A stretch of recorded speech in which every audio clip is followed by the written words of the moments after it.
VOA Afrique. Hello, hello, bienvenue, c'est vous et nous.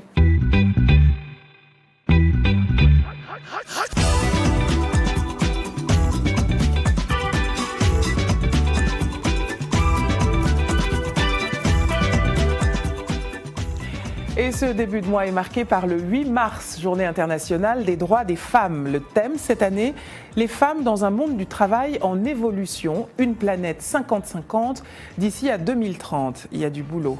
Il sera donc question de femmes formidables aujourd'hui, qu'elles vivent de notre côté ou du vôtre de l'océan. Nous verrons aussi comment de jeunes professionnels africains s'organisent here in DC pour se rencontrer. Et puis, le FESPACO, c'est fini. Nous reviendrons sur cette 25e édition grâce à lui. Lui, c'est Roger Muntu. Vous avez été très poli jusqu'ici. Vous avez attendu que je vous explique pourquoi, comment il n'est pas à mes côtés. Eh bien, il va le faire lui-même. Hey, Rog! Hey Anna, ça va? Ça va? Alors attends, j'étais à LA, tu étais à Ouaga, je rentre à DC, tu es à Dakar. Tu as prévu de rentrer un jour ou l'Afrique c'est trop d'eau? Ben écoute Anna, Africa is beautiful, mais il faut quand même que je rentre. Hein. J'ai des responsabilités paternelles qui m'attendent aux States, tu le sais très bien. Absolument, et je reconnais la statue immense derrière toi. Dis-nous où tu es. Mais là, je suis juste devant le monument de la Renaissance africaine, qui est un peu monumental de 52 mètres. Hein. C'est géant. Mais je t'ai dit, Anna, quand je suis arrivé ici à Dakar, c'est la première chose qui m'a frappé à l'œil. Ça, c'est sûr. Rien à dire. C'est à Ouakam. Ouakam, c'est une commune d'arrondissement ici à Dakar. Ok. Alors, je le disais tout à l'heure, tu étais au FESPACO. Ouais. C'est terminé. Ouais. Mais tu l'as si bien dit aussi au début de cette émission. Revenons un peu sur la cérémonie des clôtures du 25e édition en images. Suivons. À Ouagadougou, Burkina Faso, samedi dernier a eu lieu la cérémonie des clôtures du FESPACO 2017, le plus grand festival de cinéma africain. Une cérémonie animée par plusieurs artistes de la région. Ce festival a récompensé, félicité l'histoire d'une mère courage africaine à Kinshasa, réalisée par le franco-sénégalais Alain Gomi. Il entre ainsi au panthéon du cinéma africain en remportant pour la deuxième fois la plus haute distinction, les Talons d'or de Yenenga. Gilbert Baloufou Kanyinda de la RDC, lui-même réalisateur et gagnant du deuxième prix dans la catégorie film documentaire pour son film Congo, le silence des crimes oubliés, connaît bien Alain Gomi. Je connais Alain quand il était amateur. Donc, il venait me voir à Paris pour parler cinéma avec moi. Il était vraiment encore amateur. Il avait fait un film en VHS, en 8 mm, donc je le connais. Ça fait partie des jeunes que je suis depuis trop longtemps. Les Talons d'argent a récompensé le film L'orage africain, un continent sous influence de Sylvestre Amoussou du Bénin. Enfin, les Talons de bronze a été remis à A Mile in My Shoes de Saïd Khalaf du Maroc. Dans la salle, 40 jeunes filles burkinabées portant des robes FESPACO ont formé une haie d'honneur pour faire défiler le prestigieux trophée de l'étalon d'or de Yenenga en direction du podium. Puis, sous la protection de membres de la garde d'honneur avec leurs sabres et costumes rouges, le président burkinabé Roch-Marc Christian Kaboré et le président ivoirien Alassane Ouattara s'y sont mis en marche ensemble pour remettre le prix aux lauréats. Alain Gomi, modeste dans ses propos, mais visiblement conscient du moment historique qu'il est en train de vivre, quelques semaines après avoir remporté le grand prix du jury à la Berlinale. À l'âge de 44 ans et 4 ans après son triomphe avec T, le réalisateur franco-sénégalais entre aujourd'hui dans l'histoire du festival panafricain.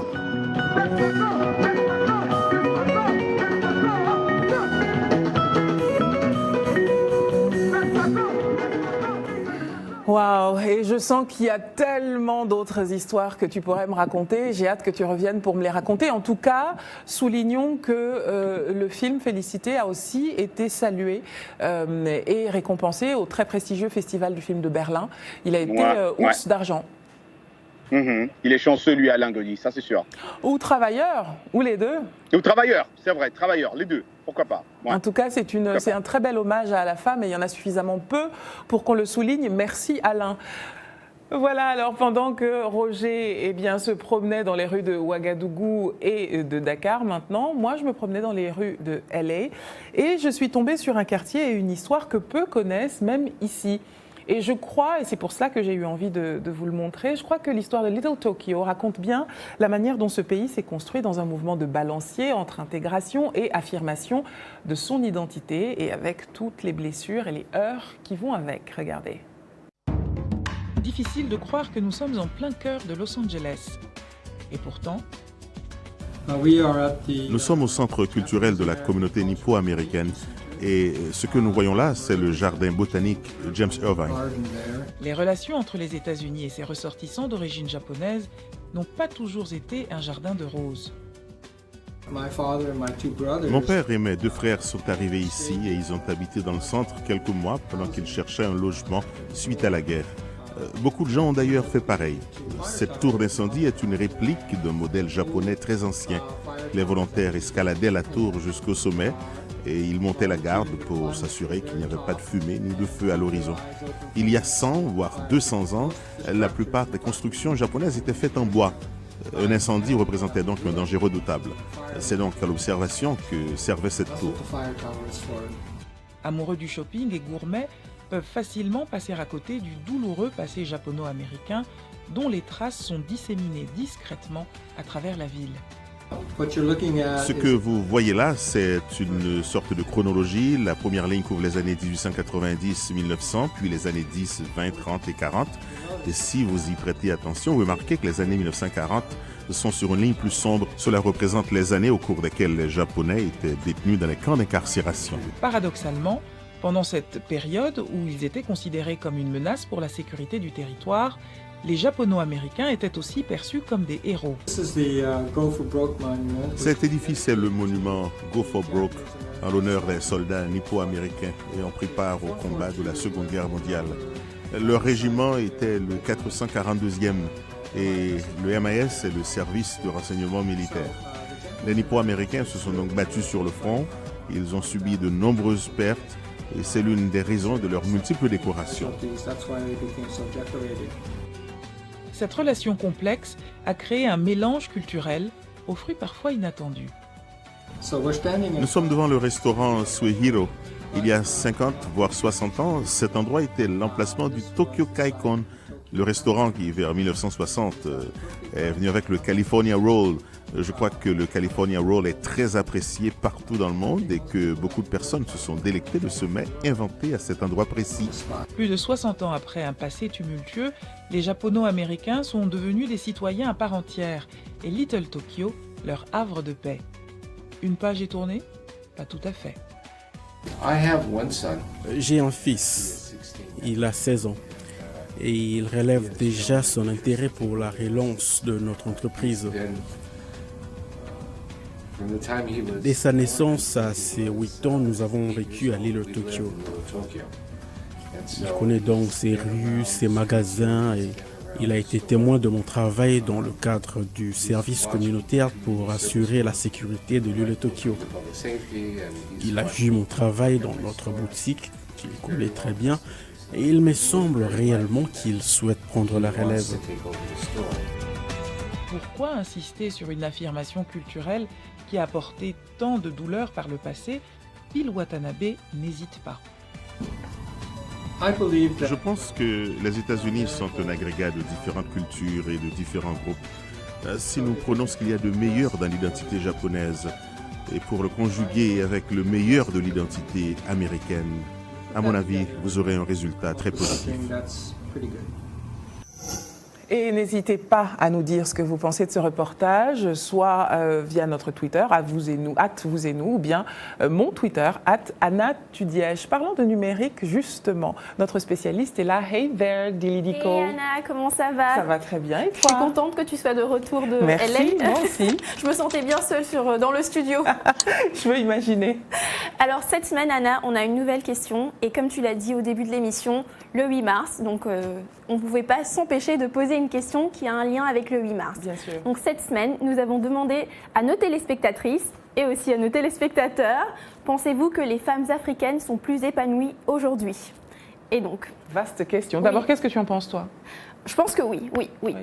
Et donc, premier commentaire d'une femme, Aïchetou Koumé, qui nous écrit de Nouakchott, en Mauritanie, pour nous dire « Les femmes, vous le savez, sont autonomes.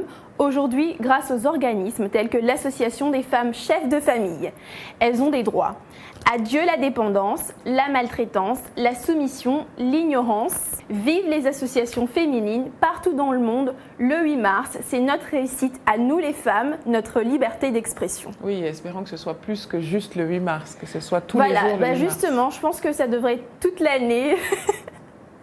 Et donc, John Trésor nous écrit de Ouagadougou, au Burkina Faso, pour nous dire plus de 75% des femmes africaines vivent aujourd'hui dans la misère.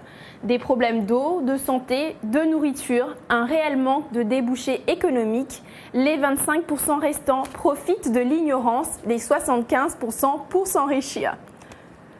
Je ne sais pas d'où il tient ça, mais bon. Voilà, déjà au niveau de ces statistiques, on ne sait pas d'où il les sort exactement, et je ne pense pas que les femmes écrasent d'autres femmes en fait pour se mettre en avant. Oh, c'est une réalité, les femmes sont des êtres humains comme les autres, donc ça peut se trouver, mais de là à ce que ce soit chiffré comme ça, c'est ce que j'interroge. Effectivement, donc il explique ici au Burkina. Pour le 8 mars, on s'habille en uniforme avec les pagnes du 8 mars. L'État burkinabé a déboursé 160 millions de francs CFA, rien que pour faire la fête ce 8 mars. Mais oui, parce que nous le valons bien, et puis voilà. c'est tout. Voilà, donc j'aimerais revenir sur le commentaire de John Trésor, Anna, qui nous avait dit qu'au Burkina, le 8 mars, c'est vraiment une fête spéciale et qu'il le fête en grande pompe. Donc effectivement, je suis allée voir avec nos collègues burkinabés dans la rédaction. Ils m'ont expliqué que le 8 mars, c'est vraiment un grand événement au Burkina. Et comme John l'a dit, l'État n'hésite pas à investir en fait. Mais cette année, il y a eu une grosse polémique autour en fait de cet uniforme dont il nous parle. Et ce pagne que vous voyez là, ce magnifique pagne bleu et blanc, ça s'appelle le Faso d'Anfani. Le Faso d'Anfani, oui. Le Faso d'Anfani. Cette année, ce qui s'est passé, c'est qu'on s'est rendu compte que sur le marché, il y avait d'autres pagnes autres que le Faso d'Anfani. Et parmi ces pagnes, un des pagnes avait une inscription, donc une impression sur laquelle on pouvait lire « Protéger le mariage précoce ». Donc, il y a dû y avoir une erreur d'impression, en tout cas, il vaut mieux penser ça. Je ne sais pas qui a signé pour... Je préfère penser ça. Voilà ce qui s'est passé. Donc, les associations burkinabées s'étaient indignées. 67 associations ont demandé à l'État de réagir, et aussi des acheteuses qui n'étaient pas contentes de voir ces messages-là sur les pagnes. Et donc, l'État a retiré ces pagnes-là de la commercialisation. Et donc, voilà, le Faso d'Anfani est à nouveau... Alors, fréquentable. Voilà, fréquentable. Merci beaucoup. Merci beaucoup, Anna. Merci. Et dites-nous ce que vous pensez de ce scandale. Dites-nous de ce que vous pensez du 8 mars. Le site est à votre disposition. WhatsApp également. Et notre Twitter aussi. Vous regardez, vous et nous, et nous en sommes très heureux. Dans 2 minutes, avalanche de femmes formidables. Restez avec nous.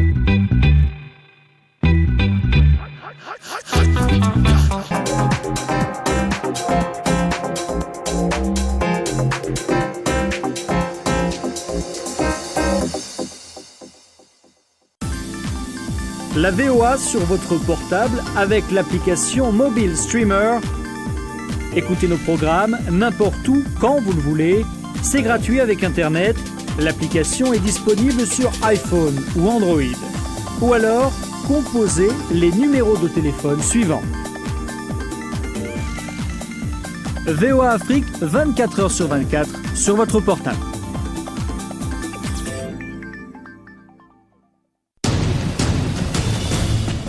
En plus de nos programmes sur FM et ondes courtes, La Voix de l'Amérique est en votre compagnie 24 heures sur 24 sur Internet. N'Djamena, d'une trentaine de représentants d'un syndicat d'étudiants.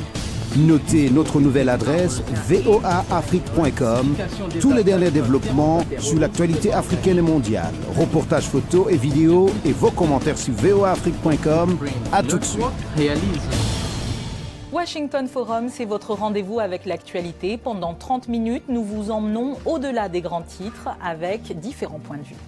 Nos correspondants vous apportent un regard en profondeur sur l'information. On va plus loin sur les sujets qui vous touchent, politique, société, culture. Et le tout avec des invités qui viennent de tous les horizons, auxquels on pose des questions inédites. Washington Forum, c'est sur VOA Afrique.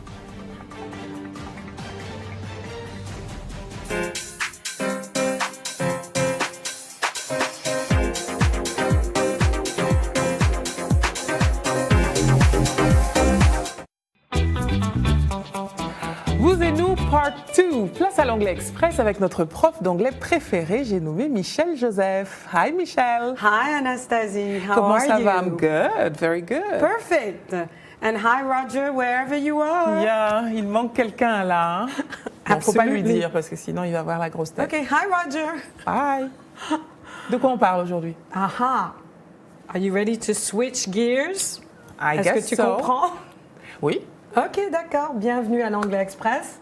Tout engin ou véhicule ou personne possède un embrayage ou une boîte de vitesse. Ce système d'embrayage, la boîte de vitesse, permet à la voiture ou l'engin ou la personne de changer de vitesse, comme sur une bicyclette. Switch gears, changer de vitesse. Est-ce donc une expression qui a trait aux bicyclettes seulement? Écoutons cet entretien. Jonathan, what are you doing? I'm reading this book for English class. Well, now it is time to switch gears. We have to memorize all these lines by tonight. All right, I am switching gears. En anglais, l'expression switching gears signifie en gros changer de vitesse. Et cela veut dire que la personne est déjà passée à autre chose, à un autre boulot ou à un sujet différent dans le contexte d'une discussion. Cette expression est fondée sur l'idée que tout, comme la machine ou le véhicule, change de vitesse quand on se sert de l'embrayage, nous pouvons faire de même aussi. Et voilà pour l'Anglais Express. Par exemple, Roger n'est pas là, je passe la seconde. Je ne Absolument. reste pas en stationnement pour l'attendre. Et puis du fait que, par exemple, il était à Ouaga, he switched gears on us. Absolument. Et maintenant, il est à Dakar. Absolument. Merci Michel Joseph. Et si cette minute ne vous a pas suffi, et je suis sûre qu'elle ne vous a pas suffi, retrouvez cette séquence et toutes les autres sur voaafrique.com, émission Vous et Nous. On reste à DC avec un groupe de jeunes Africains professionnels installés ici. Ils ont lancé les soirées Afropolitan. C'est le premier reportage pour Vous et Nous, signé Blanche Sanou.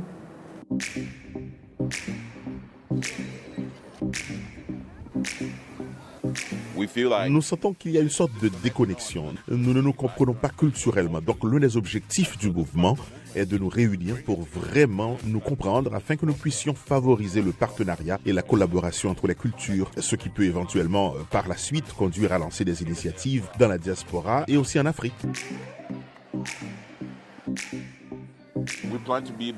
Nous prévoyons d'être d'ici 2018 dans 18 villes différentes. Certaines de ces villes vont être en dehors des États-Unis. Nous avons prévu de lancer un mouvement au Ghana à Noël. Nous avons un plan pour l'Afrique du Sud. Nous allons à Johannesburg et au Cap en 2018. Une chose que j'aime en ce qui concerne l'événement Afropolitan, c'est que nous allons avoir de la bonne musique, de la bonne nourriture. Aussi, nous allons établir un réseau. C'est le mois des femmes. Je vais donc me retrouver avec mes reines aussi. Nous allons aussi parler de la liberté financière, de la gestion financière. Nous allons faire beaucoup ce soir.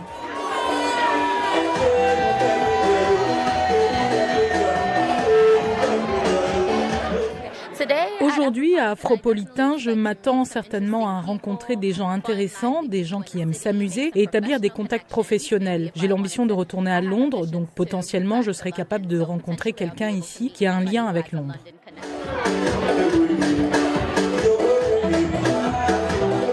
La plupart du temps, dans des autres boîtes qui sont censées être des fêtes africaines, on joue un peu plus de musique nigériane. Mais ici à Afropolitan, je peux vraiment tout jouer. C'est mon premier Afropolitan et je suis incroyablement enthousiasmée d'être ici. J'ai vécu 4 ans en Afrique du Sud. Alors maintenant que je suis de retour à Washington DC, je voulais retrouver cette diaspora africaine et me reconnecter.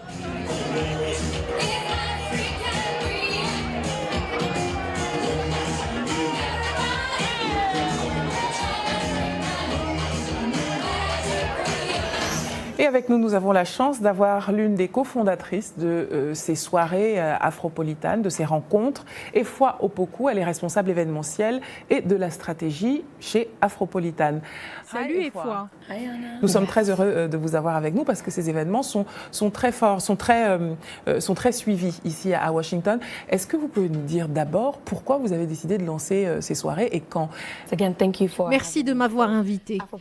Les rencontres Afropolitan ont commencé à cause d'une division au sein de la diaspora, c'est-à-dire qu'il y avait une segmentation entre les personnes africaines, caribéennes et noires en général.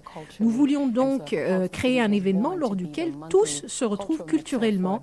Du coup, Afropolitan Cities est né et est devenu le catalyseur culturel mensuel des professionnels issus de la diaspora des grandes villes et du monde entier. Nous avons commencé en 2013 à DC, nous en sommes à notre 4e année et de nouvelles villes y participent désormais. Afropolitan est assez jeune dans ces nouvelles métropoles. Les gens considèrent donc DC comme le réseau amiral de l'événement. Nous avons commencé à harmoniser les rencontres dans les différentes villes dans lesquelles nous sommes présents. Et est-ce que ça a fonctionné? Oui, ça a fonctionné. Nous avons été agréablement surpris lorsqu'on observe les soirées Afropolitan de DC et je suis convaincue que c'était le cas lorsque Blanche et Trésor sont venus nous voir. Le nombre de personnes et la diversité sont alloués. Il ne s'agit pas seulement de Ghanéens et de Nigérians, les pays d'Afrique francophone sont aussi représentés. C'est super de pouvoir assister à ce melting pot, à ce brassage culturel, d'en apprendre sur les autres, de vivre cette effervescence africaine. Le 8 mars est une date importante partout dans le monde. Qu'est-ce que ça veut dire pour vous? Qu'est-ce que cela signifie pour moi? Eh bien, c'est une bonne chose que l'on soit apprécié pour ce que l'on fait, avec un mois dédié à nous, toute une journée pour nous, les femmes. Pour moi, c'est un mois spécial, car c'est aussi l'indépendance du Ghana. Puis, la Journée internationale de la femme, ma mère et les femmes qui m'entourent sont très importantes dans ma vie. C'est une célébration de notre force, de notre beauté. Nous sommes des reines. Efwa, reste avec nous. Nous sommes ravis de t'avoir ici et nous voulons garder avec nous toutes ces femmes impressionnantes jusqu'à la fin de l'émission. Nous allons en joindre 2 maintenant. L'une habite au Cameroun. Nous allons l'appeler via Skype. Skype with her right now. Bonjour Marianne. Bonjour à vous. Voilà, alors je suis très heureuse de vous présenter aux spectateurs de Vous et Nous. Et je suis très heureuse d'être là. Vous êtes, Marianne, une jeune femme vous êtes une Camerounaise de Dakar et vous avez lancé un forum qui s'appelle Elle Citoyenne. Oui. Alors, en 2015. En 2015. Alors, pour quelle raison? À la base, Elle Citoyenne a été créée, c'était un petit blog. Je l'ai créé après le premier sommet des Africtivistes, qui est la Ligue des activistes africains pour la démocratie. C'était en novembre 2015. Je ne pensais pas du tout à être blogueuse, je ne pensais pas du tout à créer quoi que ce soit. Mais au sortir de ce sommet-là, j'ai vraiment eu envie de m'intéresser à tout ce qui est citoyenneté, à tout ce qui est participation citoyenne, à tout ce qui est droit, beaucoup plus que devoir, beaucoup plus que droit. Donc, j'ai créé ce blog le 29 novembre 2015, je crois bien, oui. Et il a grandi et les gens s'y sont intéressés et ont voulu eux aussi participer. Et petit à petit, c'est devenu une plateforme collective où différents Africains de différents pays font entendre leur voix. Et ils la font entendre plutôt fort, hein, ça y va. Je pense par exemple à l'article sur l'État camerounais est mal éduqué et nous, ses parents, sommes fautifs. On mâche pas ces mots hein, sur Elle Citoyenne. Ah non, c'est... La première règle, c'est pas de censure, pas d'autocensure. Donc, quelle que soit la force des propos, ils sont publiés. Votre métier, Marianne, c'est d'être traductrice. Alors, vous n'aviez pas assez de boulot en étant traductrice, il a fallu que vous ajoutiez encore cette activité? Je pense que j'avais déjà beaucoup de boulot, mais je suis très passionnée par ce que je fais. Je suis vraiment très passionnée par tout ce qui est participation citoyenne. Donc, il fallait vraiment que je me lance et je ne pense pas que je puisse arrêter. Vous savez que moi, ce que j'entends dans votre voix, c'est que ça pourrait aller vers la politique. Tout ça, ça pourrait mener à la politique. Ça vous intéresserait? Non, pas du tout. Pas du tout. Ouais, c'est un nom un peu trop définitif, je trouve. Oui, parce que j'y ai pensé longtemps et non, ça ne m'intéresse pas. Incroyable. Merci beaucoup, Marianne, pardonnez-moi. Je rappelle le nom de votre plateforme, Elle Citoyenne. Et pour vous qui êtes intéressés, vous pouvez vous y rendre, ellecitoyenne tout attaché.com. Alors, d'une femme merveilleuse, l'autre, direction Douala, au Cameroun, le pays de Marianne, avec Diane Audrey Ngako, fondatrice de Visiter l'Afrique, une plateforme, encore une, collaborative, encore une, mais digitale et dédiée au tourisme en Afrique. Donc, on passe de la participation citoyenne au tourisme. Alors, est-ce que Diane est avec nous? So, this was Marianne and now... Oh mon Dieu, qu'est-ce qu'elle est jolie! Hey, comment ça va, Diane? Ça va bien, et toi, Anastasie? Mais ça va très bien. Je suis ravie de te présenter à nos téléspectateurs et à mon invité en plateau, EFOI. Et figure-toi qu'EFOI organise des soirées ici, networking, pour les Africains professionnels. Donc vous avez certainement plein de choses à vous dire. Diane Audrey a créé une plateforme il y a 3 ans pour aider les personnes voyageant en Afrique, pour qu'elles puissent partager leur expérience, leurs photos, pour permettre de voir l'Afrique autrement. J'imagine bien. Parce qu'en plus, vous avez beaucoup en commun. Alors, Diane, dis-nous pourquoi tu as créé Visiter l'Afrique. Alors, j'ai créé Visiter l'Afrique parce que, ayant une expérience aussi journalistique, je trouvais que le continent africain n'était pas valorisé, n'était pas mis en avant. Et lorsqu'on parlait d'Afrique, on pensait que l'Afrique était un pays. En fait, parce que le Cameroun est bilingue, l'Afrique n'est pas un pays, il y a 54 pays. Je voulais donc montrer à quel point mon continent est beau et à quel point tous les pays africains sont beaux. Donc, il était vraiment important pour moi de mettre en avant notre continent, de permettre aussi aux Africains de raconter leur histoire. Donc, ça permettait de dire que si les médias occidentaux disent qu'aujourd'hui en Côte d'Ivoire, il y a la guerre, qu'une personne qui vit à Abidjan puisse dire « Écoutez, il y a la guerre peut-être, c'est vrai, mais moi aujourd'hui je vais bien, ma famille va bien, je viens de manger un bon placali ou un bon foutou banane et je suis heureuse. » Voilà à quoi ressemblent les femmes africaines aujourd'hui. Elles ressemblent à EFOI, elles ressemblent à Diane Audrey, elles ressemblent à Marie-France. Un grand merci à elles. Et c'est ainsi que se termine ce Vous et Nous. Thank you so much for being with us, EFOI. It was really a pleasure. Yes. Merci de nous avoir suivis. Et comme on dit traditionnellement à la fin de cette émission, rendez-vous la semaine prochaine.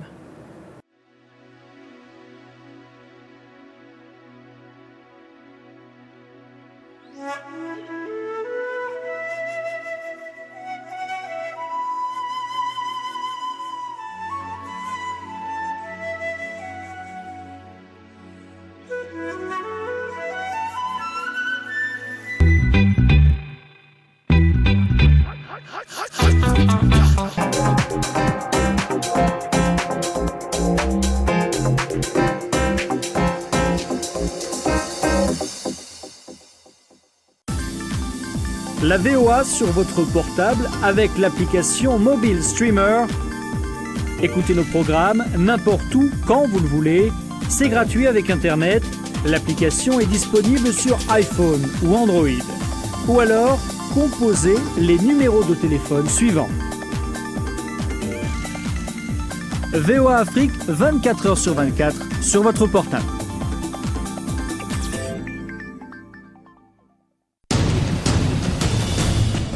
En plus de nos programmes sur FM et ondes courtes, La Voix de l'Amérique est en votre compagnie 24 heures sur 24 sur Internet. N'Djamena, d'une trentaine de représentants d'un syndicat d'étudiants. Notez notre nouvelle adresse voaafrique.com. Tous les derniers développements sur l'actualité africaine et mondiale. Reportages photos et vidéos et vos commentaires sur voaafrique.com. À tout de suite. Washington Forum, c'est votre rendez-vous avec l'actualité. Pendant 30 minutes, nous vous emmenons au-delà des grands titres avec différents points de vue. Nos correspondants vous apportent un regard en profondeur sur l'information. On va plus loin sur les sujets qui vous touchent, politique, société, culture. Et le tout avec des invités qui viennent de tous les horizons, auxquels on pose des questions inédites. Washington Forum, c'est sur VOA Afrique.